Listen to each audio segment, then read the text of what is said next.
Boa noite, eu continuo me chamando Edna.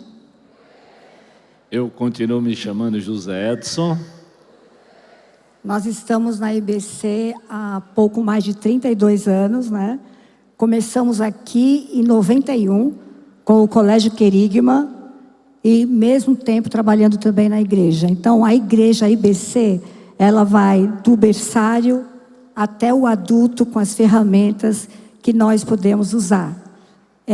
Eu comecei no ministério junto com o Zé com 24 e o Zé 25. Claro que eu sou mais velha do que ele, né?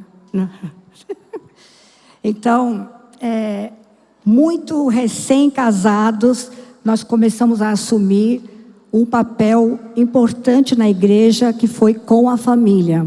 Eu sempre digo que a gente não queria um casamento bom para ser exemplo. A gente sempre quis um casamento relevante para agradar a Deus, o autor do casamento, o autor da família. E Ele nos presenteou com um bom casamento. Te amo, amor.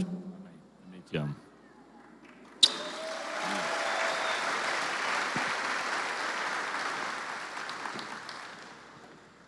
Como a Edna já disse, nós já temos 43 anos de caminhada familiar, né? E quando nós nos conhecemos, eu tinha um compromisso com uma igreja muito pequena. Edna já era de uma igrejinha média, mas eu tinha muito pouco tempo de convertido lá em São Paulo, quando nós nos conhecemos. Mas desde o princípio, tanto Edna como eu tivemos e nutrimos um respeito pela igreja e um envolvimento nos ministérios da igreja. Então, eu peço a você, que é membro dessa igreja, não fique de fora, primeiro, dos grupos de relacionamento, porque você abençoa e você é abençoado. Não perca a oportunidade de servir. Deus lhe deu dons, talentos. Nunca pense que isso é coisa de pastor. Não, nós éramos dois jovenzinhos, às vezes me tremendo de medo, porque eu não tinha uma vivência cristã, eu não tinha uma criação, uma formação bíblica. Por isso, logo que eu me converti, eu fui para o seminário, porque eu queria me aprofundar mesmo, não era nem pensava em ser pastor, coisa nenhuma. Eu queria era aprender para poder partilhar, e acima de tudo, meu sonho era primeiro ganhar minha família, porque eu fui o primeiro que me converti. Queria ganhar meus pais, eu queria ganhar meus irmãos, e pela graça, acredite você, Deus me deu o privilégio de ganhar meus pais, de ganhar os meus irmãos, de ver minha casa lá em Pernambuco restaurada e continuar sendo bênção. Então aquela igrejinha que nos comportou, nos suportou com 2, 3 anos de casado, que nos convidou para um estágio. E nesse estágio, o missionário que era idoso ficou muito doente e disse assim: Zé, nem terminou o teu estágio, mas você é a bola da vez.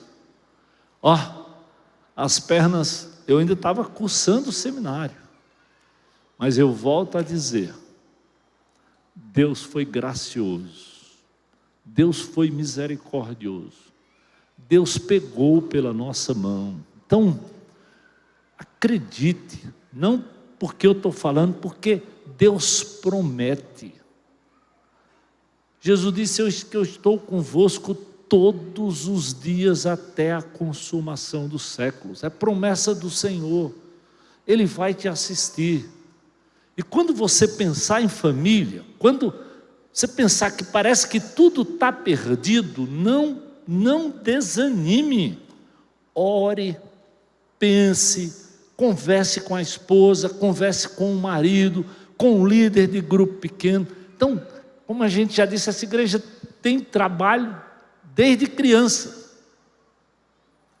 Adolescentes, jovens, homens, né? Seja homem, para mulher ou mulher, tem para casais, tudo envolvendo quem? Família. Então, busque se envolver com a igreja de Jesus.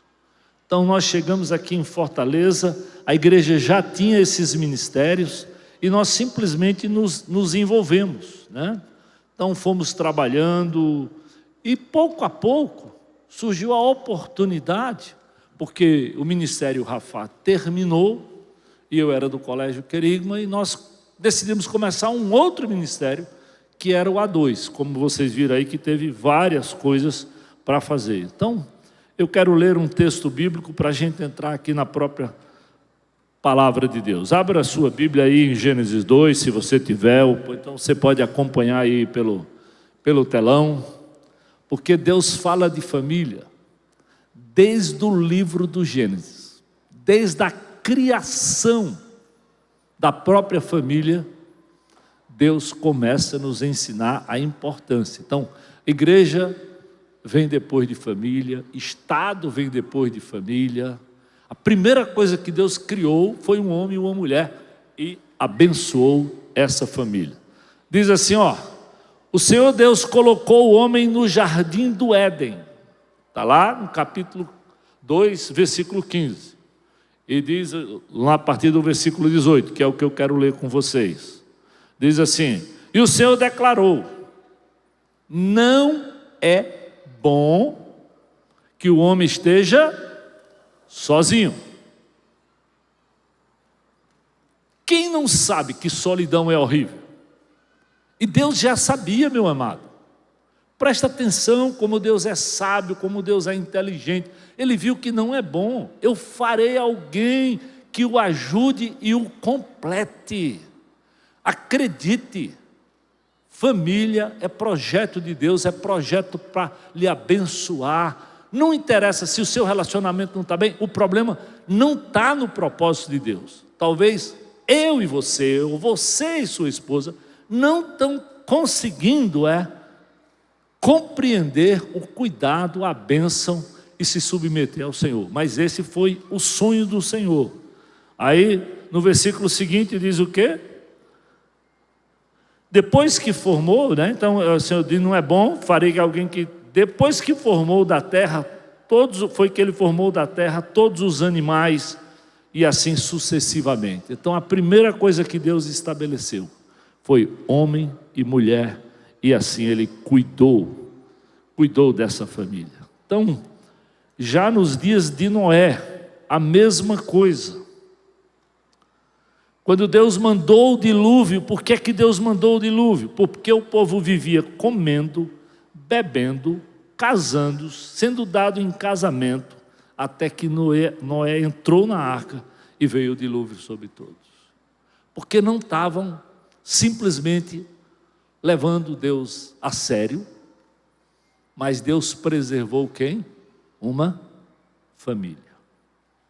Então, mesmo quando tudo ao redor era complicado, Deus olhou para uma família temente a Deus. Não era perfeita, temente a Deus. E o que é que a Bíblia diz? O temor do Senhor é o princípio da sabedoria. Não pensa que Deus olha para o pastor, para o líder, não. Deus sonda é o meu e o teu coração, acredite nisso. Como eu disse, quando nós começamos, 2 jovens, histórias muito complicadas. Eu trazia histórias muito complicadas. Não, já foi criada numa comunidade cristã. E o que Deus usou, derramando graça no coração dela para suportar um camarada quase que recém-convertido, né? E com a cabeça desse tamanho, pensando que era muito inteligente, mas completamente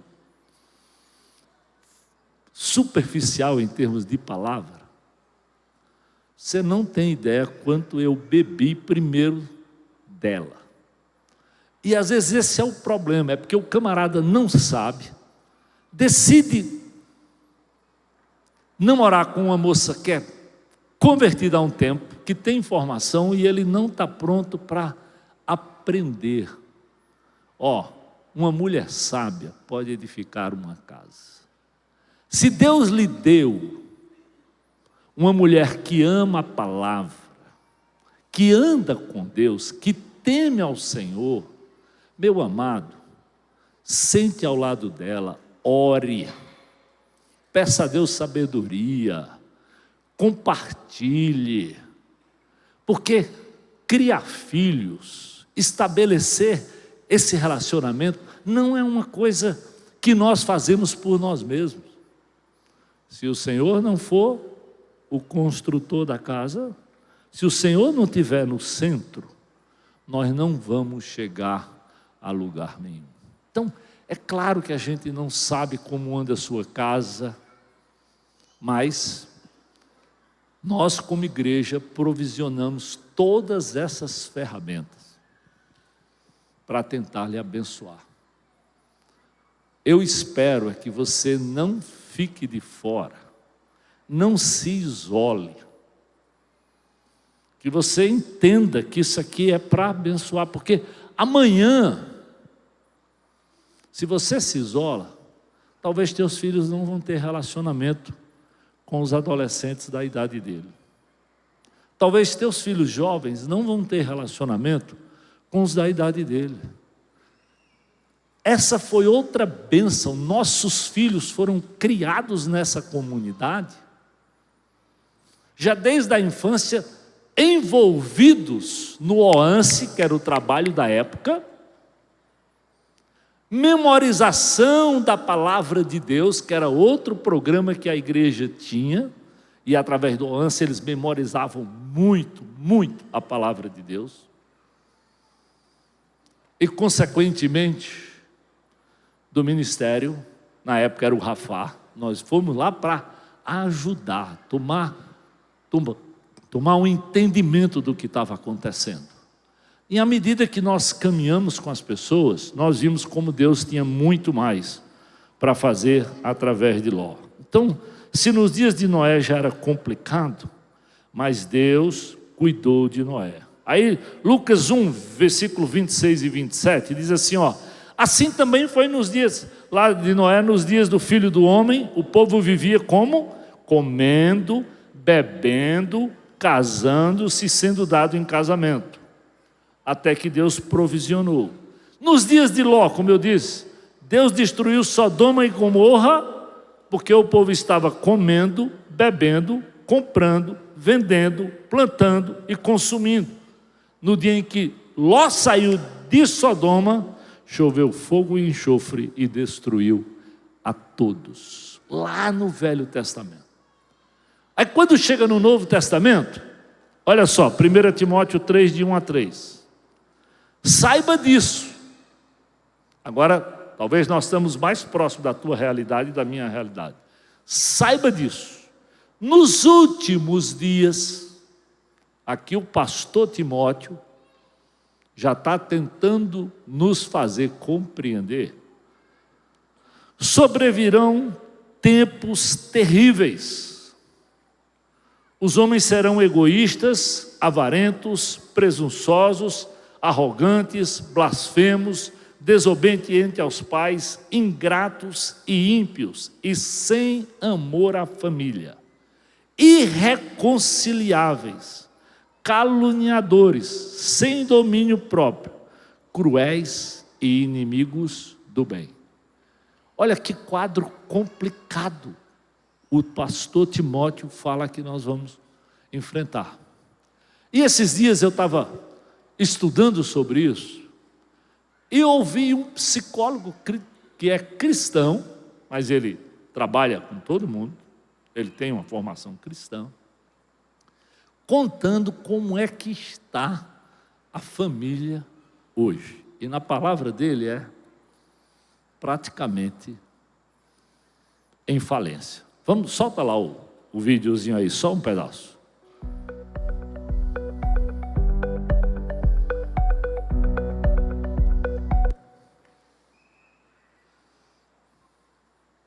Opa.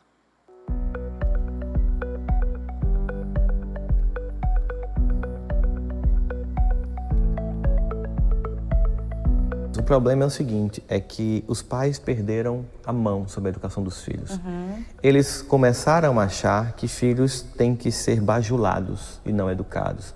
Eles começaram a achar que filhos têm que ser enchidos de coisas e não de afetos. E como a família tem falido em seu papel primordial de educador moral, eles delegam para a escola pessoas sem equilíbrio emocional. E aquele indivíduo que não respeita o pai e a mãe, como consequência desse processo, ele não vai respeitar o professor, nem vai aceitar aquilo que ele oferece, que é o conhecimento. Sim. Então, aí há da família um desejo de que a escola seja um segundo lar. Pai e mãe. Mas não tem como a escola ser um segundo lar se a família não for a primeira e primordial escola. Então é preciso que a gente repense assim, por que tanto caos? Por que tantos filhos que desrespeitam os pais? Por que a gente vê tantas crianças que batem na cara dos pais, nos aviões, nos aeroportos, nos shoppings? Isso tem a ver com o quê? Com uma falência pessoal. Então, se a família não reavalia, você vê que é uma coisa muito sistêmica, né? Muito endêmica, em todo lugar. Se a família não ressignifica seu papel e os pais não se empoderam novamente, no sentido positivo, de entender que disciplina, respeito e hierarquia, junto com amor e acolhimento, é que formam um grande ser humano, a escola vai poder fazer muito pouco. Por mais que eu ofereça a melhor estrutura, porque se fosse isso, por exemplo, vamos para ficar no exemplo que você falou, Sabrina. Não, se eu oferecer uma boa escola, eu vou ter um bom cidadão. A gente tem escolas aqui para a classe média alta brasileira de padrão internacional. Verdade. E mesmo assim as pessoas são marginais e roubam. Por quê? Sim. Porque não tem educação moral em casa. Muito do crime hoje, não só no Brasil, né? Há 15 dias, há 10 dias atrás eu estava fazendo palestra em Londres e tinha feito nos Estados Unidos e eu comecei a ouvir coisas que eu achava estranhas, por exemplo. Cuidado com o seu celular quando você for sair, porque estão roubando. Mas como assim? Por quê? Porque a classe média foi achatada, as pessoas querem manter padrão de consumo, de roupas de marca e como não conseguem, vão roubar. Você entende? E de onde vem essa falta de valor para explicar para o indivíduo? Não é assim que você conquista. Eu não estou dizendo que a gente não deva lutar por justiça social, enquanto isso eu tenho que educar meu filho para entender. Mas não é assim que você vai fazer justiça, não é roubando.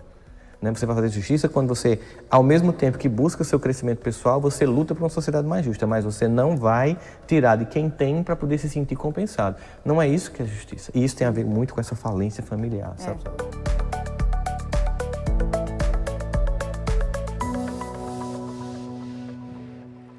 É incrível como o diabo é esperto. Você, até numa tentativa sensata, pede ajuda para a escola. E o que é a escola? Eu fui diretor de escola, essa igreja tinha um colégio. E o sonho nosso era que essa escola fosse realmente um parceiro da família. Mas principalmente quando ele coloca o filho numa escola cristã, o pai, em parte, é como se ele já assinasse um cheque para o diretor e para a professora cuidar do filho dele. E quando essa escola é de período integral, como era o Colégio Querigma, e tem muitas escolas hoje aqui de período integral, então ele espera que vai receber tudo pronto. Quando isso, querido, não tem base cristã, não tem base bíblica, não é o plano de Deus. O plano de Deus foi pai, mãe, é quem ensina em casa os filhos. É tarefa do sacerdote, do pai. É uma pena quantos homens de Deus que têm conhecimento cristão gastam às vezes com tantas pessoas e não gastam tempo com seus próprios filhos, andando, porque a Bíblia diz como é que a gente ensina: ao andar, ao levantar, ao deitar. Todo tempo é uma oportunidade que Deus lhe dá. Pai, eu sei que você talvez trabalha tantas horas, mas nas horas que você não estiver lá no trabalho, conviva, priorize os filhos, por exemplo, antes da tela. Seja a tela da televisão. Antigamente a gente só se preocupava com a da televisão. Hoje tem uma que toma mais tempo do que a televisão, que é um instrumento sensato, que lhe ajuda a se comunicar, que tem um lado bom, mas que se você não tiver cuidado, tudo aquilo o diabo é capaz de subornar, de mudar e de você se tornar, ao invés de controlador, escravo disso.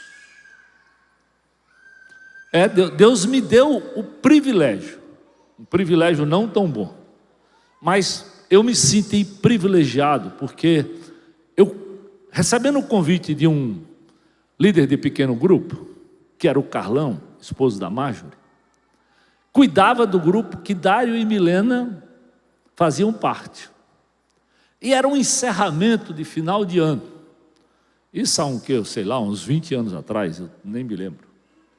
Pastor, eu queria que, já que é o encerramento do final do semestre, que o senhor fosse lá e dar uma palavra e dar um testemunho. E lá fui eu, para o lado do Henrique Jorge, era longe, mas eu fui lá. Quando eu cheguei lá, era num lugar aberto, tinha um grupo legal. Ele disse: olha, pastor, só tem um casalzinho que não pôde vir, porque ele está passando um problema, uma luta, uma adicção pesada, e eu não queria que o senhor fosse embora sem a gente ir na casa dele, que é aqui pertinho, para o senhor orar por ele. E quando eu cheguei lá, eu recebi, a Milena me recebeu do jeito dela, muito: oi pastor, que alegria o senhor aqui e tal, e aquela festa, né? E com duas crianças que hoje são adolescentes e jovens. Que bom o senhor aqui, que alegria, foi Jesus que lhe mandou e tal. E eu, conhecendo ela e a situação, e aí o Carlão disse: cadê o Dário? Está ali no quarto. E nós entramos no quarto. Esse homem estava lá estendido, completamente zen, fora, completamente dominado. Eu orei naquele momento por ela, por ele, por aquelas crianças. Eu voltei no meu carro sozinho, Edna não tinha ido comigo. E eu disse assim: Senhor, como é que o Senhor vai tirar essa moça e essas crianças e esse camarada para uma outra vida, para uma outra história? O próprio pastor duvidou do poder de Deus. E eu digo isso para você entender: Deus é infinitamente maior do que nós pensamos e do que nós pedimos para Ele. O nosso problema é que às vezes nós não oramos. O nosso problema é que às vezes nós não acreditamos que Deus pode fazer milagres, mesmo que a Bíblia esteja cheia e repleta de milagres. E quando eu vi, e eu ficava olhando assim: meu Deus, como... E à medida que Deus foi trabalhando, e hoje o Dário e a Milena cuidam do ministério do Celebrando Restauração para Casais.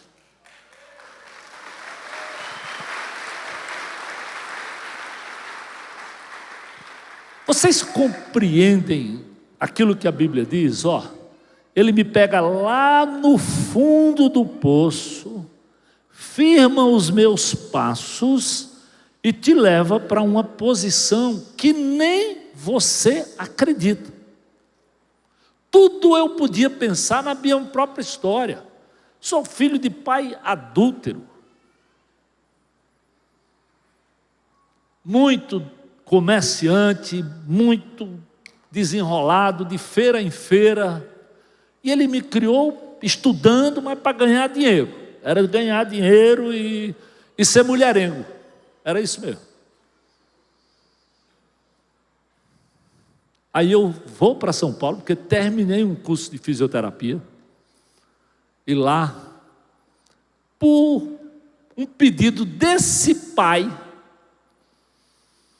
que eu não tinha conhecido em São Paulo, ele ligou para um amigo de infância dele.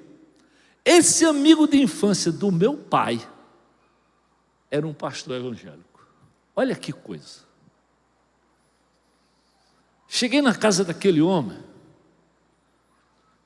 e a primeira coisa que ele disse foi da amizade que ele tinha pelo meu pai na infância.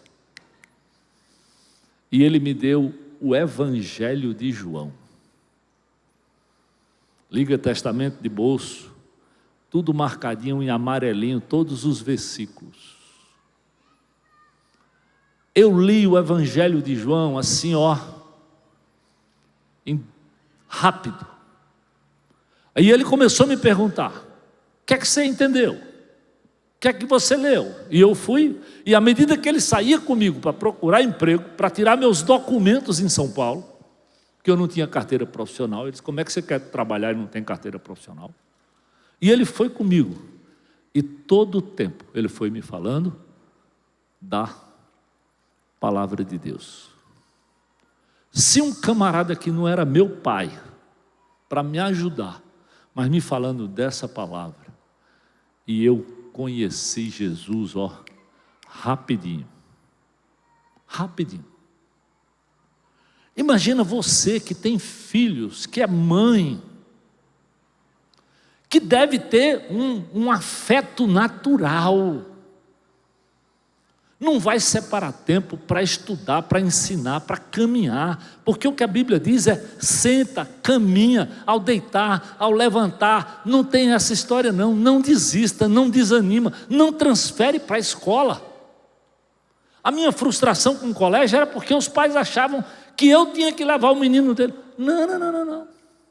Não tem como.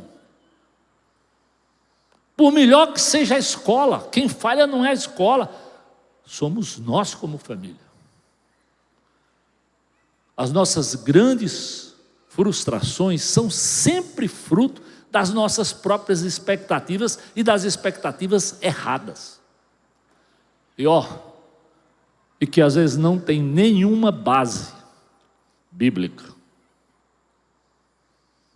Não é a escola que é sal da terra. Não é a escola que é a luz do mundo, é Jesus.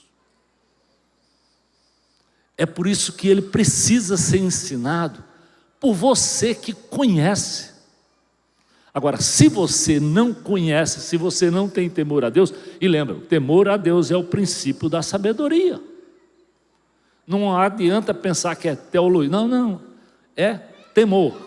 É colocar Deus no centro, na tua vida, e começa a ensinar. Quem aqui não já viu pais, às vezes, que até quase que analfabeto, levar famílias inteiras e caminham com o Senhor?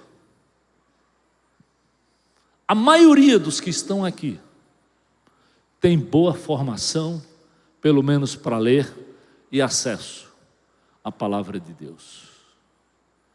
Aí eu lhe pergunto com toda clareza: o que você tem feito?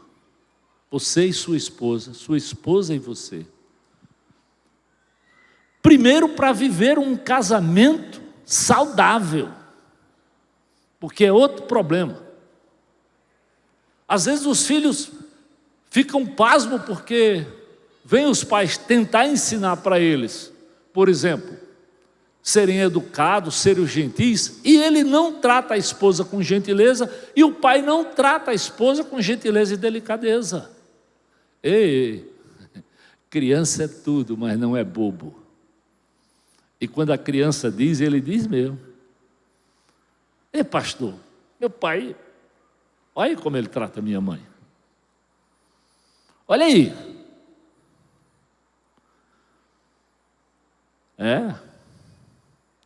Um dia eu vi um pai que me procurou, porque a filha tinha cometido uma loucura, e uma loucura mesmo. O pai foi buscar ela numa festa, e começou a dar um sermão para ela na festa, da saída da festa. Ao invés de primeiro amar, entender se ela tinha bebido, ele começou logo com um sermão, só que eles trabalhavam juntos, e ela já era adolescente entrando na mocidade. E quando ele começou a dar aquele sermão muito rude, sabe o que aquela moça fez? Abriu a porta e pulou do carro. Quase morreu. Foi para um hospital no estado seríssimo. E quem me procurou? Esse pai. Pastor, o senhor não sabe, minha filha fez isso. Puxa vida, caramba. Vamos orar, oramos pela saúde dela. E conheci ele. os dramas financeiros, os dramas com a esposa, e disse: rapaz, mas eu preciso conhecer tua filha, ó.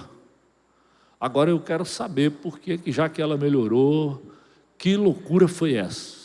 E marquei, e ela disse: eu só vou, pastor, se o meu pai estiver lá. Eu quero ser ouvida na presença do meu pai. Opa, legal, vem. Eu disse: minha filha, o que é que lhe fez cometer tal loucura? Eu estou tentando entender. A frase nunca saiu da minha mente. Pastor, o senhor conhece aquela música? Talvez aqui só os antigos vão conhecer. Amélia, que era mulher de verdade. Quem conhece essa música? Talvez, olha, opa, até que tem uma turma que conhece. Amélia não tinha a menor vaidade. Ó, pastor, meu nome não é Amélia. Como assim? Meu pai, pastor, trai minha mãe, meu pai é isso. Aí começou a dizer: o senhor pensa que eu não sei? Com fulana, com beltrana, o dinheiro. Aí, mas pense assim, um sermão que até eu comecei a me tremer.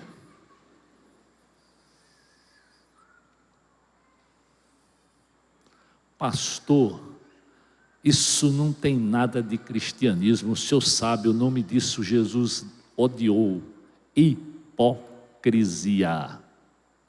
Hipocrisia. Máscara, farsa. É isso que dificulta às vezes nós educarmos os nossos filhos. É porque não combina, meu amado. Às vezes a gente ia chorar mesmo, eu e Edna, como é que nós íamos entender a cabeça dos filhos. E coitados, eles estudavam na escola que nós éramos diretor do colégio, então eles sofriam bullying por ser filho do diretor. Eu lembro que uma vez, lá num jogo, furou uma bola e pronto.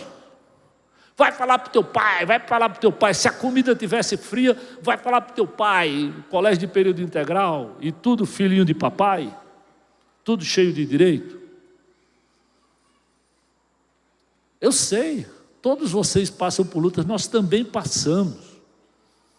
E o que nós fizemos foi orar e nos aproximarmos deles e ajudá-los a fazer compreender, a fazer entender que tudo aquilo deu sim um plano, tinha um propósito para que eles aprendessem do Senhor. Por quê? De novo, Mateus 5, vocês são luz do mundo. Não pode se esconder uma cidade construída sobre o monte. E ninguém acende uma candeia e coloca debaixo da vasilha. Pelo contrário, coloque no lugar apropriado, para que ilumine os que estão em casa. Presta atenção. Primeiro, onde é que você tem que iluminar? Os que estão em casa.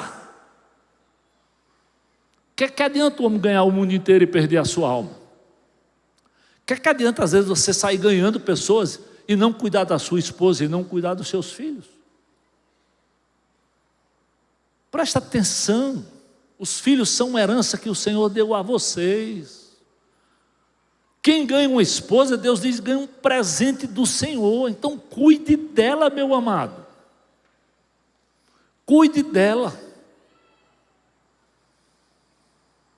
É meu privilégio quando as pessoas dizem assim: rapaz, tua esposa é muito bonita. Eu digo: eu de cabelo branco. Você já viu como é que é o negócio? Mas se for para o bem dela, não é, tem uma hereditariedade também, lógico. Mas se você está dando o seu melhor, meu amado, Deus vai cuidar, Deus vai honrar. E eu sei que eu sempre recebi dela o melhor. Então, se coloquem na posição. O desafio sempre foi esse, seja a atitude de vocês a mesma de Jesus Cristo. Porque mesmo ele sendo Deus, ele não considerou ser igual a Deus. Está lá em Filipenses, Olha o desafio. Não era algo que ele devia apegar-se. Ele esvaziou-se a si mesmo. Ele veio a se tornar servo, tornou semelhante a homens, e sendo encontrado em forma humana, humilhou-se a si mesmo e foi obediente até a morte, e morte de cruz. Foi por isso que Deus o exaltou à mais alta posição. Ele deu o nome que está acima de todo nome. Foi por isso, porque ele foi humilde, porque ele fez diferença, porque ele pagou o preço, porque ele tinha temor a Deus, ele suportou. Ei, pai, o filho é teu, suporta. Ei, mamãe, o marido é seu, suporte. Ei, pai, a esposa, suporte. Peça a Deus, ore, peça a Deus sabedoria. É verdade. Quem olha assim para mim, eu digo, nós demos conferência nesse Brasil, do Rio Grande do Sul até Roraima. Mas as pessoas pensam logo assim, que a gente parece que a gente é dois bibelozinhos, né? É aquele negocinho assim, tão bonitinho, tão certinho, né? E agora o velhinho já de cabelinho branco, né? Ela de cabelinho, minha irmã, meu amado. Eu lembro daquela música, quem me vê assim cantando, não sabe o que eu já passei. Não sabe o que Edna, e eu acho que Edna sofreu muito mais do que eu, porque ela já tinha maturidade cristã quando me conheceu. Eu não tinha. Quantas vezes eu quis, sabe, assim, no carinho de namorado já avançar.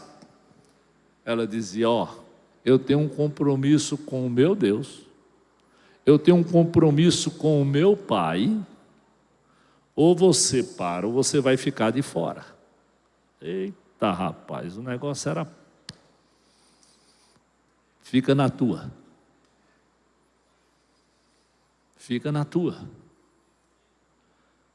E como eu sabia que era uma coisa de Deus, o próprio Deus trabalhava no meu coração e dizia, amadurece, rapaz, vai ler a Bíblia. E quando nós estávamos numa dificuldade, nós procuramos um conselheiro cristão. E eu fui para aquele conselheiro dizendo, opa, hoje ela vai ver. Rapaz, aquele conselheiro quase ficou de pé para falar comigo assim. Mas ele falava com tanta força que da boca dele saía assim, negócio que se fosse da época da Covid, eu acho que eu tinha pego Covid. A ênfase. Sabe quanto eu fiquei de raiva daquele homem? Zero. Eu tinha certeza que Deus tinha colocado aquele homem na minha vida porque eu precisava ouvir tudo aquilo que eu ouvi.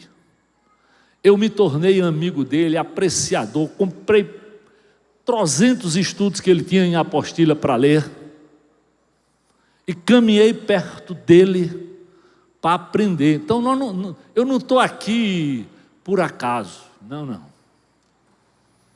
Eu sei por onde eu passei, eu sei o quanto Deus foi bom, eu sei quanto é possível, eu sei quanto Deus é capaz de fazer milagres.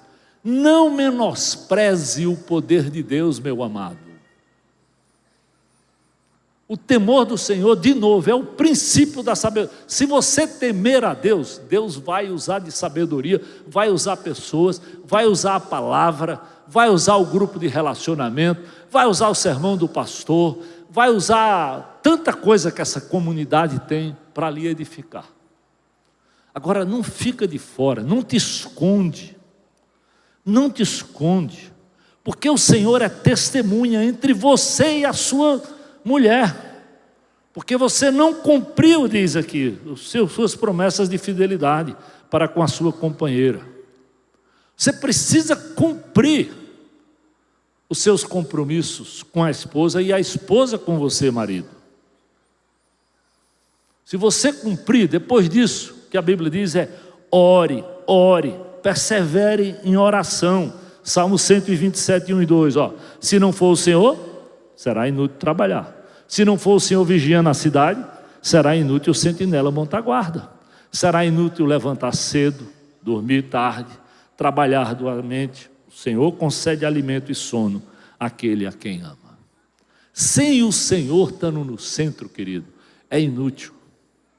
Se o teu coração, mulher, marido, não tiver rendido ao Senhor, como é que teus filhos vão estar?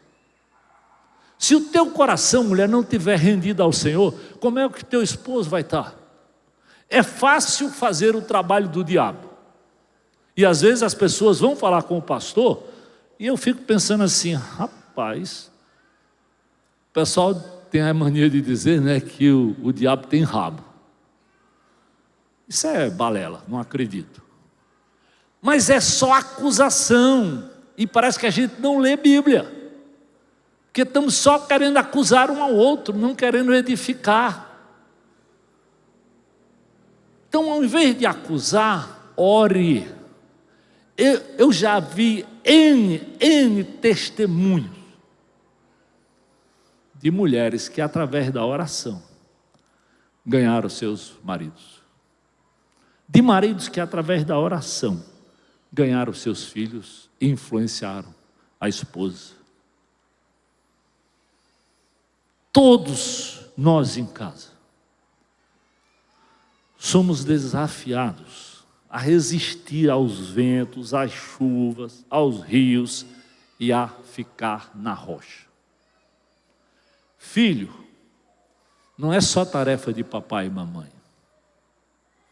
É sua tarefa também. Quem sabe Deus vai usar você como me usou para ganhar meu pai, para ganhar minha mãe, para ganhar meus irmãos para Jesus. Ninguém era crente, ninguém.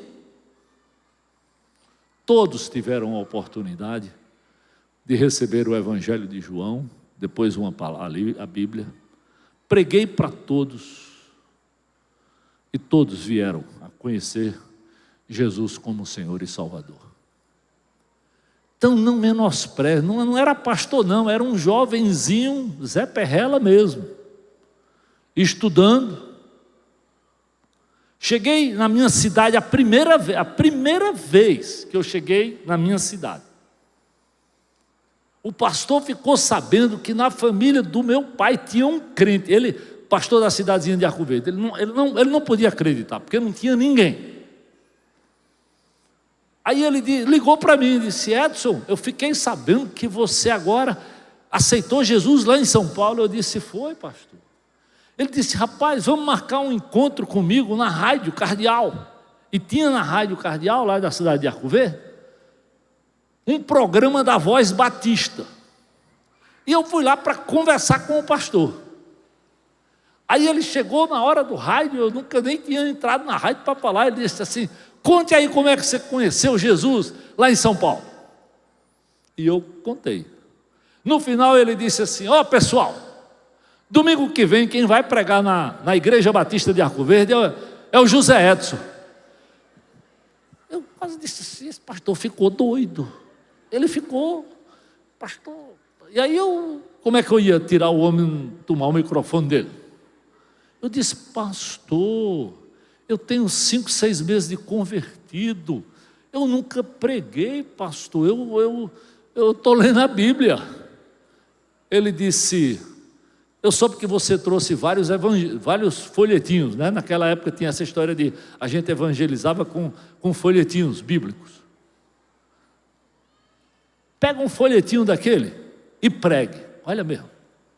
Pois eu peguei, o folhetinho era desse tamanho.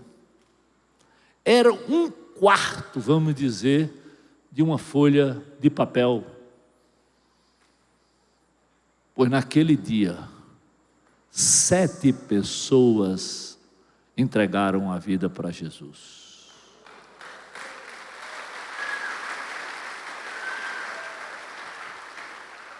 O poder não é do pastor, não é do pai, não é da mãe. O poder é de Deus. Então o meu maior desafio aqui hoje é fazer aquilo que Jeremias diz: clame a mim Jeremias 33, 3. E eu responderei, e lhe direis coisas grandiosas, insondáveis, que você não conhece. Presta atenção. Clame a mim. É o Senhor falando, não é o pastor Zé Edson, não. E eu responderei, e lhe direi coisas grandiosas e insondáveis, que você não conhece. Deus sempre tem mais do que você conhece do que eu conheço. Como eu disse, eu já era crente, já era pastor. Quando fui lá na casa do Dário e da Milena, eu fiquei dizendo assim: Deus, como é que o Senhor vai resolver esse negócio aqui? Eu não sei, eu estou impressionado. E voltei para casa encafifado, mas eu orei. Contei para Edna, pasmo. E hoje, quando eu ando com eles, e eu ando perto deles, tem coisas que hoje eu aprendo com eles. Eles têm um amor, eles têm uma capacidade, eles têm uma naturalidade de fazer as coisas, que eu é que sou extremamente abençoado e edificado. Eu chego no CR Casais e eu fico olhando assim, dizendo: meu Deus, que coisa incrível, o que Deus é fantástico para fazer.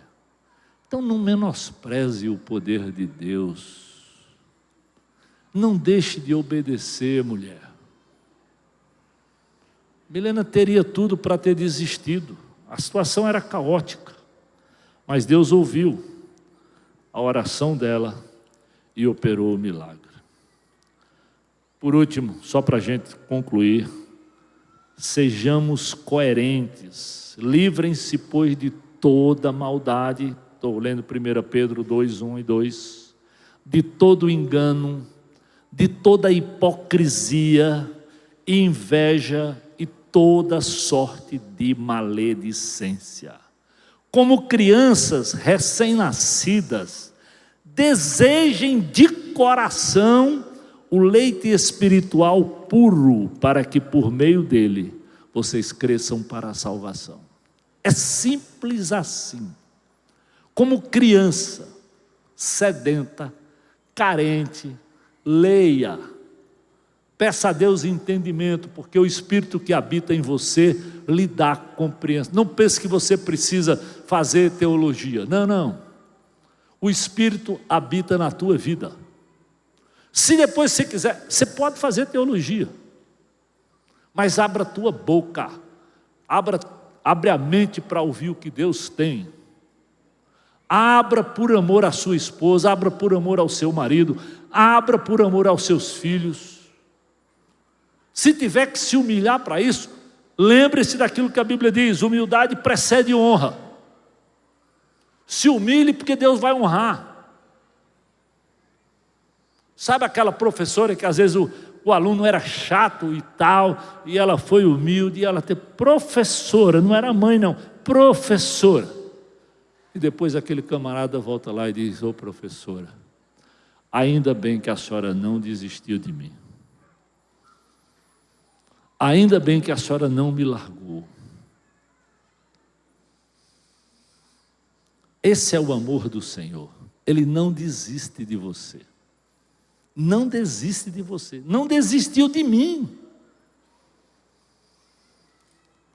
E olha que o diabo me tentou. Eu disse hoje de manhã, quando eu estava, antes de conhecer a Edna, empolgado pelo Evangelho, rapaz, eu encontrei em São Paulo uma namorada rica, mas rica, rica mesmo. E ela se apaixonou por mim.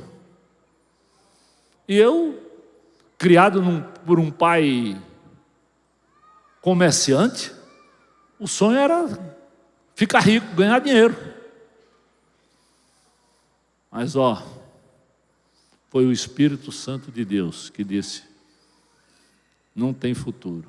Chegaram a me levar para uma ilha particular, andando de Alfa Romeo com motorista, andando de lancha. Pense, eu dizia assim: Deus, onde é que eu vim parar? Acaba lá do sertão do Pernambuco, no meio de uma riqueza dessa. Mas de noite, um cânticozinho que eu nem conhecia tanto de Bíblia. Cântico do cantor cristão dizia: ó mestre, o mar se revolta, as ondas nos dão pavor, o céu se reveste de trevas, não temos um Salvador. Aí, não se te dá que morramos? Pode assim dormir. E a cada momento você está prestes a submergir, mas não desiste. E eu fui tomando posse daquelas verdades de um cantor cristão, música do cantor cristão, e olhando para a palavra, eu tinha levado um evangelhozinho de João, e Deus disse: está tudo errado, tudo errado. Nós temos algo a ser copiado, é o modelo de Jesus. Vocês foram chamados por aquele que sofreu no lugar de vocês, e Ele fez isso por você. Ele não cometeu pecado algum, nenhum engano foi encontrado na sua boca, mas quando insultado, Ele não revidava. Quando sofria, Ele não fazia ameaças, mas Ele entregava-se àquele que julga retamente. Esse é o modelo, esse é o caderninho de caligrafia que todo crente deveria usar. Olhar para Jesus, e a palavra aqui é o programos mesmo. Jesus tem que ser o meu, o teu, o nosso caderno de caligrafia todo o tempo. Todo o tempo. Quando ultrajado, não revidou. Quando sofria ameaças, se entregava diante de Deus para que Deus fizesse justiça. É fácil? É não. Eu sei, como diretor de colégio, às vezes eu fui ultrajado por determinados pais, mas eu sabia que eles não entendiam os meus valores cristãos. E se eu reagisse, era tudo que o diabo queria, para que eu colocasse não só o meu exemplo fora como pastor, como um colégio cristão para a cidade inteira. E naquela hora Deus dizia: morde o dedo. E às vezes, ouvindo crente aqui, aconselhando, os camaradas estão me falando umas barbaridades, que eu digo assim, eu não acredito que esse camarada está me dizendo um negócio desse. E eu começo a dar uma mordida no dedo para dizer assim: Deus, me ajude, porque eu quero deixar Ele contar tudo, para depois tentar ministrar. Porque o Espírito de Deus é quem muda, não sou eu. Não é o meu grito, não é o seu grito, mamãe, não é o seu grito, papai. Ouve, ensina, senta, abre mão dos teus direitos. E para as mulheres, 1 Pedro 3,1, eu estou terminando.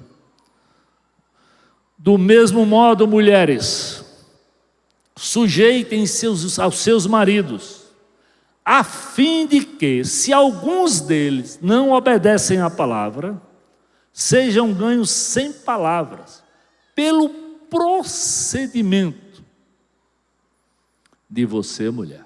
Olha como a Bíblia é maravilhosa. É maravilhosa. Se você não tem um marido crente, não desanime, não desista. Vá para a presença do Senhor. Deus pode lhe usar para ganhá-lo, para a honra e glória do Senhor Jesus. Acredite, não porque eu estou falando, é porque está escrito.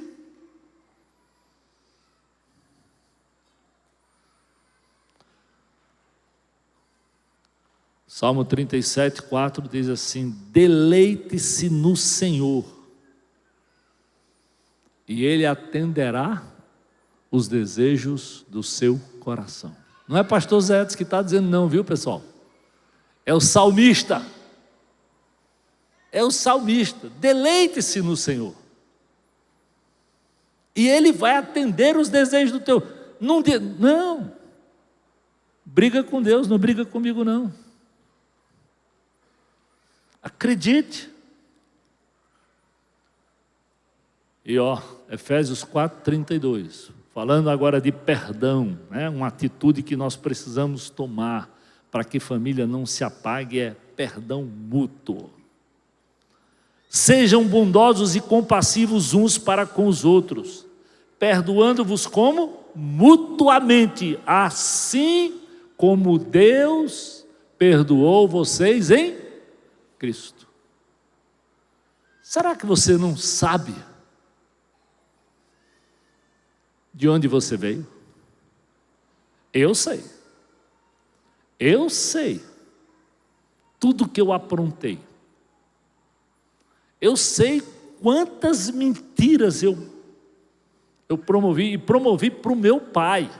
Quando eu me converti, eu escrevi uma carta de umas 10 páginas, só confessando o pecado para o meu pai e para a minha mãe. Mas sabe aquele negócio que ele podia ter? Quando eu cheguei, logo que eu cheguei, primeira vez, e só cheguei porque meu irmão sofreu um acidente, eu precisei ir lá, pelo menos porque meu pai disse, tu talvez vai perder o teu irmão. E ele me levou uma fabriqueta de doce, estava inaugurando. Aí ele chegou lá e o camarada disse, Zezé, é verdade que tu agora tem um filho que é crente? Aí meu pai disse, é verdade. E tu também vai se converter? Meu pai disse assim, isso eu não sei. Agora presta atenção no final da frase do papai. Agora, o que o galego de Nazaré fez na vida desse camarada, em 45 dias que ele está em São Paulo, eu não fiz nos 20 anos educando ele.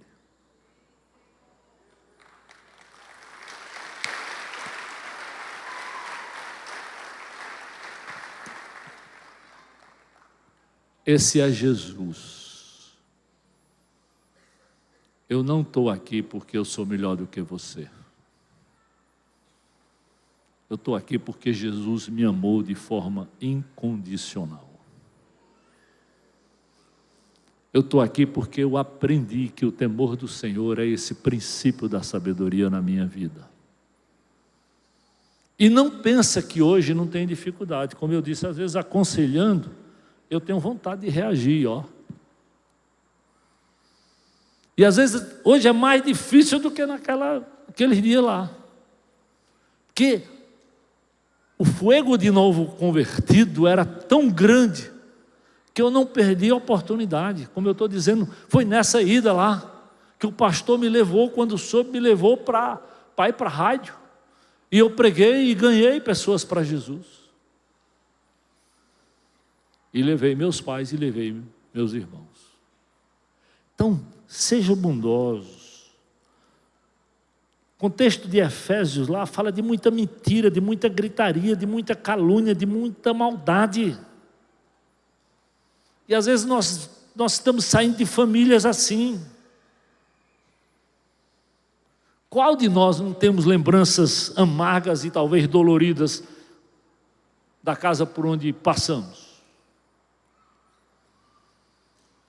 E não vamos sonhar com uma família perfeita, se eu e você não somos perfeitos.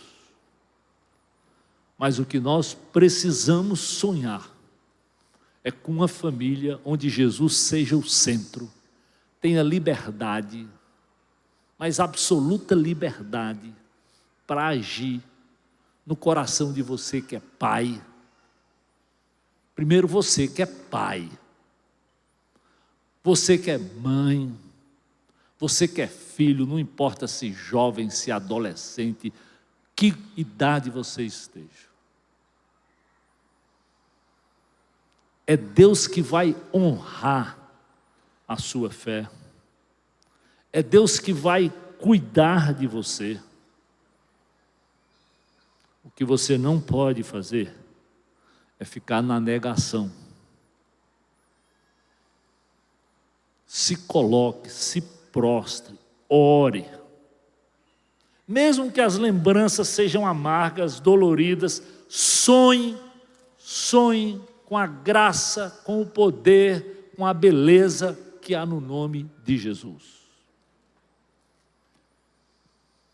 Toda vez que eu vou para Jerusalém, eu começo pelo Monte do Precipício. O meu Senhor, assim que começou, queriam era lançar ele morro abaixo. Talvez ali eu teria desistido de qualquer projeto. Jesus não desistiu. Foi para Jerusalém consciente, eu sei o que me aguarda. Ele não foi tomado de surpresa. Esse é o modelo que eu preciso quando eu lidava com meus filhos adolescentes. Quando nós lidávamos. Jesus não desistiu, eu não vou desistir deles. Não pensa que porque é filho de pastor tem uma estrelinha na testa e é maravilhoso. Não, não, não. Não. Durante a adolescência dos meus filhos, Deus sabe e é testemunha disso.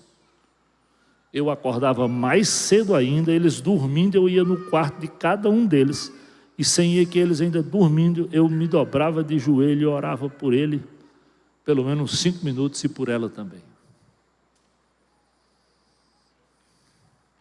Porque só quem muda o coração é Jesus. Não adianta, não dá para dar uma carteirada de pastor. A carteirada é Jesus. Então, será que hoje no seu coração, o que é que Deus tem lhe falado para fazer da sua família uma família melhor? Será que você não tem que começar talvez pedindo perdão? Se Deus estiver lhe dizendo isso, aí decida o que você vai fazer a respeito. Talvez é chegar em casa e pedir perdão para a esposa, é pedir perdão para o marido, é pedir perdão para os filhos. Talvez é hora de pedir perdão para os pais. Quando eu me converti, eu escrevi cartas e cartas para o meu pai e para a minha mãe. Eu fui ladrão, cachorro, safado e sem vergonha com meu pai. Meu pai me deu toda a autonomia, talão de cheque dele. Ele tinha conta num posto de gasolina. Quando eu queria tomar cachaça, eu chegava lá para o bombeiro e dizia: rapaz, deixa eu assinar aqui um vale, faz de conta que eu estou abastecendo o carro. E eu assinava e ele me dava o dinheiro. E eu ia encher a cara de pinga com o dinheiro do meu pai. E meu pai pensou que eu tinha abastecido o carro de gasolina. Então, eu sei que Deus é poderoso, não pensando no seu pecado. Eu sei que Ele é poderoso porque eu sei o quão ruim eu fui e quão gracioso Ele foi e continua sendo comigo. Hoje eu já estou orando pelos meus netos. Hoje eu já estou orando pelo envolvimento dos meus filhos numa igreja lá num outro país. Porque eu sei que em Jesus eu posso todas as coisas. Ô Jesus, o Senhor sabe que eu não conheço a história dos meus irmãos, das minhas irmãs, daqueles que nos visitam, mas eu conheço a Tua história. Eu conheço do Teu poder e da Tua graça. Eu sei o quanto o Senhor me amou. Eu sei o quanto o Senhor tem sido fiel, bondoso, infinitamente mais do que eu podia pensar, do que eu podia imaginar. Por isso, Deus, eu quero começar falando primeiro com o teu povo. Talvez você que é pai, quero falar primeiro com os pais. Talvez você não tenha feito a sua parte como sacerdote, como homem de oração, como homem submisso a Deus. Talvez você não tenha amado sua esposa como Deus espera. E se Deus estiver falando com você, meu amigo, e for para a honra e glória do Senhor e for dizer, Senhor, eu quero ser diferente, eu quero depender, eu quero ser um melhor pai, eu quero ser um melhor esposo. Levanta a sua mão, eu quero orar primeiro por vocês, homens. Amém? Aleluia, aleluia. Estou olhando para vocês, aleluia, homens. Glória a Deus, glória a Deus. Agora eu quero falar com você, mulher. Lembre daquilo que a Bíblia diz, uma mulher sábia edifica sua casa.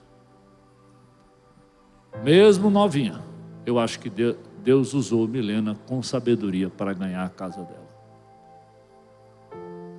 Então, você está dizendo, eu quero, pastor, eu me comprometo a orar pelo meu marido, pelos meus filhos, Senhor, me ajuda, Senhor, me ajuda. Eu sei, às vezes você está dizendo, eu não sei o que fazer, é verdade, mas o Senhor sabe. Ele tem palavras de vida eterna, Ele tem palavras de sabedoria, Ele tem um amor que vai além da nossa compreensão. Então, se você é mulher e está dizendo, eu quero ser melhor esposa, eu quero ser uma melhor mãe, faça o compromisso diante de Deus, não para me agradar. Levanta o seu braço e diga, estou nessa, pastor. Amém. Aleluia. Glória ao teu nome, Jesus. Glória ao teu nome. Se você está aqui e não conhece Jesus, hoje é dia de dizer, eu preciso desse nome que é capaz de me salvar, que é capaz de firmar os meus passos, que é capaz de me fazer caminhar um caminho novo e diferente de tudo que eu já tenho caminhado. Se você quer entregar a sua vida a Jesus, aí pode ser homem ou mulher. Você nunca fez essa decisão, mas hoje Deus está falando com você. Aí onde você está, também tenha coragem. Levante o seu braço e diga, estou nessa, aleluia, glória a Deus. Alguém mais? Aí onde você estiver, é preciso coragem. Para entregar a vida para Jesus, seja homem, seja mulher. Diga, eu quero, Senhor. Mais alguém lá atrás? Amém. Glória a Deus.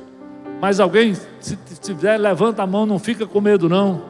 É dizer, entregar a vida a Jesus, não é a mim não. É ao Senhor, que é poderoso, que faz infinitamente mais do que você pensa e do que você pede. Tem mais alguém? Deus, obrigado por essa noite. Obrigado pela tua palavra. Obrigado por esse culto. Obrigado por esse tempo. Nós oramos com gratidão por cada uma dessas decisões aqui tomadas, por essas vidas que se entregaram ao Senhor. Oh Deus, eu te louvo e te agradeço em nome de Jesus. Amém. Vamos ficar de pé e vamos adorar a esse Deus maravilhoso e poderoso.